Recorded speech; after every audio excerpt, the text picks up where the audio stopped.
পেয়েছি, আল্লাহ রাসূলের মদদে ইসলাম শুরু পেয়েছি। আর কেন জানেননি?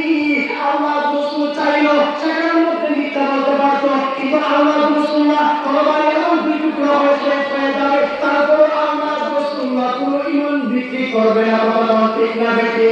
তখন এই কথা বলার পরে আল্লাহ রাসূলকে বললেন, ঠিক আছে আমি তোমাকে এখন কতল করে দিব। তখন বললেন, ঠিক আছে তুমি আমাকে শহীদ করে দিবা, কিন্তু আমি ইমাম মুসলিম বিলাকে তোমাকে বলতে চাই, আমাকে শহীদ হওয়ার আগে 2 রাকাত নামাজ পড়ার জন্য সুযোগ দাও। বলবেন সুবহানাল্লাহ, আগে বলবেন সুবহানাল্লাহ। হঠাৎ করে 2 রাকাত নামাজ পড়া ওই আওলাদ রাসূল মুসলিম বিলাকে শহীদ করে দিলেন। হঠাৎ করে ওই দিকে ইমাম হুসাইনের যখন ঠিক বাড়াই দিলেন, ওবাইদুল্লাহ ইবনে জিয়াদ আল্লাহ রাসূলের মুবারক খানিয়া এমন ভাবে রক্তাক্ত হইয়া এমন ভাবে রক্ত পড়তেছে, তখন ফেরেশতারা ডাক দিয়া কয়, আল্লাহ এমন কি কারণ তুমি ঢুকাইছো?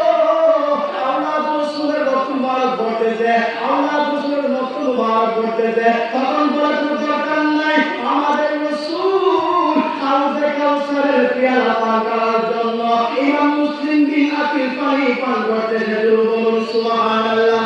আছি ইমানদারের কলিজাতে আঘাত লেগেছে, বলে আছি ইমানদারের কলিজাতে আঘাত, আছি ইমানদারের কলিজাতে আঘাত লেগেছে।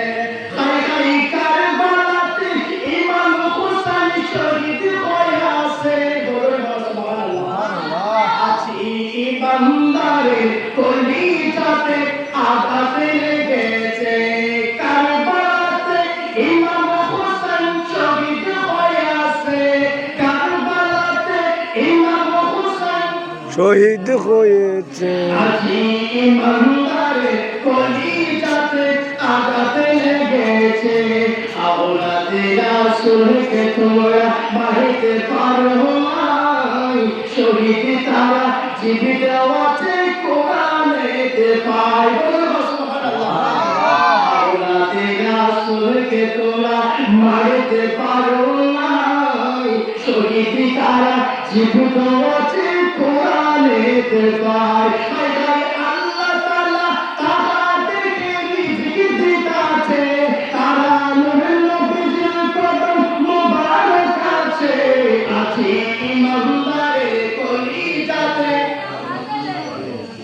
আছে ইমানদারের কলিজাতে আঘাত লেগেছে, কারবালাতে ইমাম হুসাইন শহীদ হয়েছে, কারবালাতে ইমাম হুসাইন শহীদ হয়েছে।